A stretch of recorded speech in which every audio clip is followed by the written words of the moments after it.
Welcome back to the Vale Echo. Tonight, we descend into a story that questions reality itself, the chilling case of the serial killer that never existed. It begins on a rain-soaked night. The streets glisten under the faint glow of broken streetlights, each puddle reflecting fragments of chaos. Police sirens wail in the distance, cutting through the silence of a city that has forgotten how to sleep. A shadow moves through the mist, tall, silent, and unseen by all but fear itself. The news spreads like wildfire. The Phantom Killer strikes again. Headlines scream across every front page, faces of the missing plastered on walls, eyes frozen in terror. Detectives swarm the alleys, flashlights slicing through fog, but there's nothing, no footprints, no fingerprints, no trace, just a whisper, a story forming out of nothing. Inside a dimly lit police office, Detective Harris sits before a wall of chaos, photographs connected by red string, scribbled notes, and faded maps. Cigarette smoke curls around his weary face. Every clue leads to the same place, nowhere. But the fear is real, victims are real, the city's terror is alive. Harris leans back, staring at a single mugshot marked unknown, a silhouette with no face, the Hollow Man. At the warehouse crime scene, shattered glass glints beneath flashlight beams. Evidence markers surround what appears to be nothing. No body, no blood, only a deep, unshakable sense that someone or something was here. A faded photograph lies nearby, half burned, showing an empty chair where a person should be. The deeper Harris digs, the stranger it gets. The police archives reveal an old file, Cold Case 1987. Inside, a knife, gloves, cassette tape, and a name crossed out with trembling ink. When he plays the tape, a distorted voice whispers, "He's everywhere and nowhere." Then comes the typewriter, a letter, freshly typed in his locked office. "You made me." The words send a chill down his spine. He looks around, no one there. The city outside grows darker as though the streets themselves are holding their breath. Newspapers, social media, and late-night shows speak of a killer that leaves no evidence, no motive, no existence, yet every night the fear spreads wider. Detective Harris begins to question what's real. Has hysteria created the monster, or has the monster created hysteria? He sees the figure now at the edge of his vision, in reflections, in dreams. A ghost molded by human fear, born from collective imagination. As the rain intensifies, Harris stands by his window, watching the blurred city lights ripple through raindrops. He whispers to himself, "How do you catch what isn't real?" The camera pans out from the lonely detective's face to the sprawling, sleepless city. Somewhere between reality and nightmare, the phantom has just begun to emerge. And this is only the beginning. The city doesn't sleep anymore. Fear has taken the night hostage. Every shadow is a suspect, every whisper feels like a confession. News channels run on loop, the Hollow Man terror spreads, victims multiply, yet the killer remains unseen. Detective Harris sits in his dim office, staring at the crime board now overflowing with photographs and notes. Each face pinned to the wall stares back at him, lifeless, haunting. The red strings connect impossible points as if the killer moves through time itself.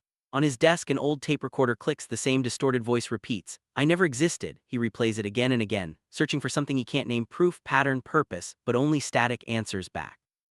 Across the room, a typewriter begins to clatter on its own. Harris freezes. He approaches slowly, the rhythmic tapping echoing like heartbeats. The machine types one sentence. "Stop looking for me."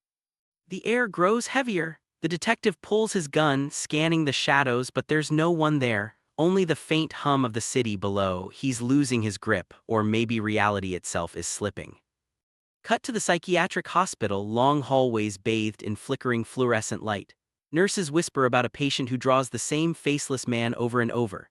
The camera pans to the drawings, hundreds of them, each identical. A tall figure in a black coat, blurred face, eyes that aren't there. When asked where he's seen him, the patient trembles. "In the mirror, behind you." Detective Harris interviews the patient. The man's voice shakes. "He comes when people believe. The more they talk about him, the stronger he gets. You're feeding him." Harris tries to dismiss it, but something in the man's tone feels too certain, too knowing. Later that night, Harris reviews digital evidence.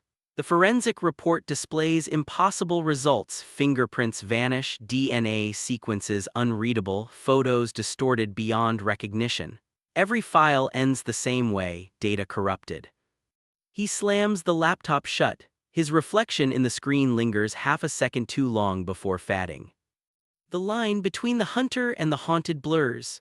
Harris starts seeing the hollow man in the reflection of a passing car window behind him in the bar mirror on the empty street corner, never clear, never solid, just presence. At the bar, the detective drowns his exhaustion in cheap whiskey. A news anchor's voice echoes from the TV. Authorities confirm the hollow man may be a shared delusion, Harris mutters under his breath. Then why does the delusion follow me home?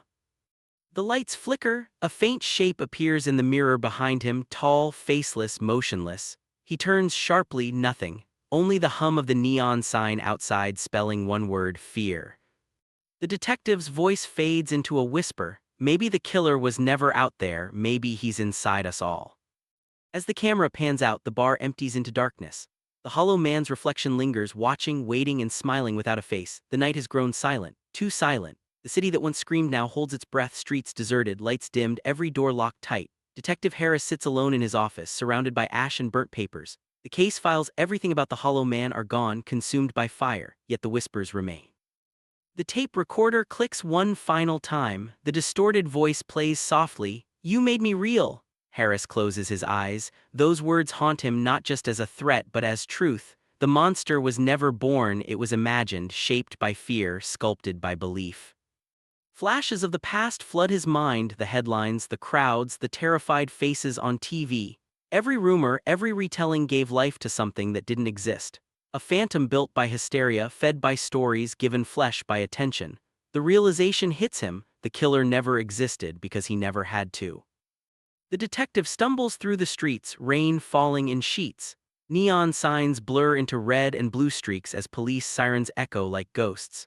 He passes the alleyways, the crime scenes, all empty, lifeless. Yet in every reflection, puddles, glass, windows, the faint outline of the hollow man stands still, waiting. Inside the old evidence room, dust hangs thick in the air. Harris opens a forgotten drawer marked 1987. Inside, a single photo, himself, standing beside the very silhouette he's been chasing. His pulse quickens. The realization is unbearable. The phantom isn't someone he's hunting, it's a shadow of his own obsession, a shape carved by his guilt. The screen flickers to a dreamlike vision. Harris wanders through a void, floating evidence, photographs swirling around him. The whispers return, every fear leaves a trace. The faces of victims appear, but this time they speak, "You gave him life." He wakes with a start, back in his office, drenched in sweat. The typewriter sits silent now. The words, "I never existed," stare back from a crumpled paper. Harris grabs a lighter, his hands trembling, and sets it ablaze. Flames consume the message, curling it into ash. The firelight dances across his eyes as he murmurs, "If he was born from fear, then I'll end him with truth." He steps outside, the storm has finally stopped. The city skyline glows under the first light of dawn. The fog lifts slowly, revealing the world untouched, calm, almost peaceful. For the first time, there's no shadow following him, no reflection in the glass, just silence.